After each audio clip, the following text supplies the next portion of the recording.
Assalamualaikum and good day everyone. Welcome to my final year project presentation about study on post-COVID-19 emerging into a stronger and resilient construction industry. My name is Puteri Aisyah binti Magarazuti. My ID number is AA18172. My FYP code is 116. I'm supervised by IR Technologist Dr. Nur Hidayah binti Azmi. I have 9 major contents in this presentation. First, the background of the study. As we know, in December 2019, the new virus was discovered, which is COVID-19. The pandemic wreaked havoc on social and economic system worldwide, resulting in the world's most significant global economic downturn.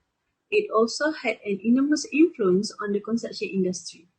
Countries across the globe introduced lockdowns and other restrictions, so the way to work in the industry has changed according to the current situation. For example, a contractor had to continue current project while protecting on-site personnel, complying with government laws and travel restrictions, and managing supply chain delays and project suspensions. As I said in the background of study, my research problem statement was developed. From that, it meant global construction production decreased. So, management efficiency should be improved in the construction companies. The research objective for this study.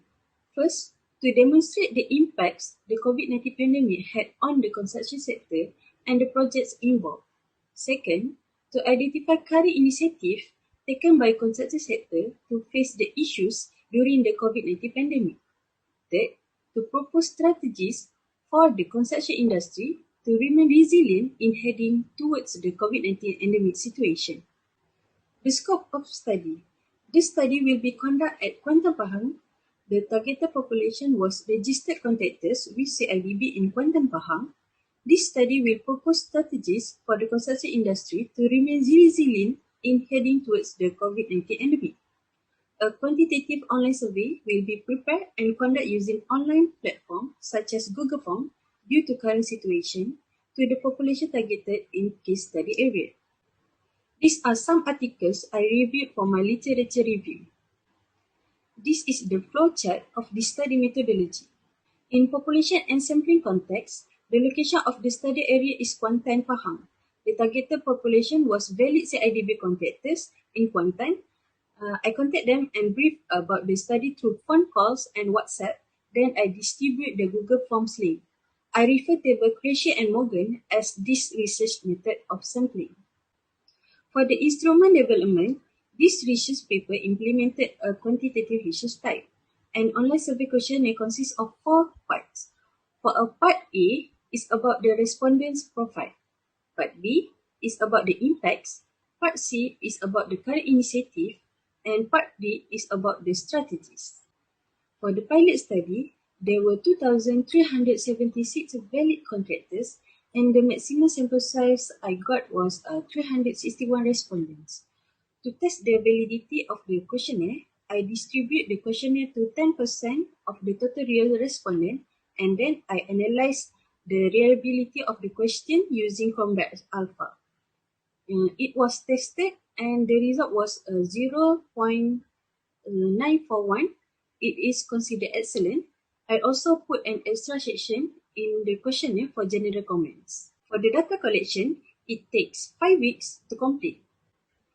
For the data analysis, part A is the selection of one answer, while part B and C is the selection of multiple checkboxes. The data will be analyzed in descriptive statistics and it will be formed into pie charts and bar charts. Next, for part C, the data was collected in Likert scale. SPSS software will be utilized to get the relative important index to run the data. For part A, based on the pie chart, the male possesses the highest percentage of the demographic profile. Age below 30 years old was the most answered by respondents. Consultant was the majority in the survey. Same goes for the private sector. The purpose of collecting demographic profile is to determine whether the individuals in a particular study are a representative sample of the target population. Part B is about the impacts the COVID-19 had on the construction industry. There was 9 selection of answers in form checkboxes to choose from. The bar chart shows the most reliable answer related to respondent experiences. As a result, 89.5% of respondents choose decrease in work productivity as the impact. For Part C, there were 24 items as the current initiatives taken by the construction sector in 8 categories. By implementing risk analysis, helps succession in planning, preparation, evaluation, and maximize results contain the highest RII values than the others and it ranked number 1. So, this is the continuous part from the previous bar chart. Method for Part D is similar to Part B. As a result, 86.4% of respondents choose to re-evaluate of organisation portfolio as the strategy for the construction industry to remain resilient in heading towards the COVID-19 endemic. Based on the slide, 3 other suggestions were taken into consideration for the strategies. For the conclusion, the result of this study will greatly benefit contractors by enabling them to comprehend the COVID-19 challenges faced by workers and prioritize their plans in order to provide safe working conditions and high quality output. As the majority of survey respondents were influenced by the current situation, the result may also be useful for government entities as they minimize the adverse effects of the pandemic. Next, these study limitations are its limit of time and area cover of study. Moreover, it was mainly quantitative study. Future research may employ quantitative and qualitative ways to ensure that the construction industry is more robust and resistant to the COVID-19 endemic. Hence, future research may additionally examine the purposeful clustering of this study emerging themes to provide a more comprehensive perspective of the subject. This is my Gantt chart for the study for this semester. These are some references that related to my thesis. And lastly, thank you so much for your interest and attention.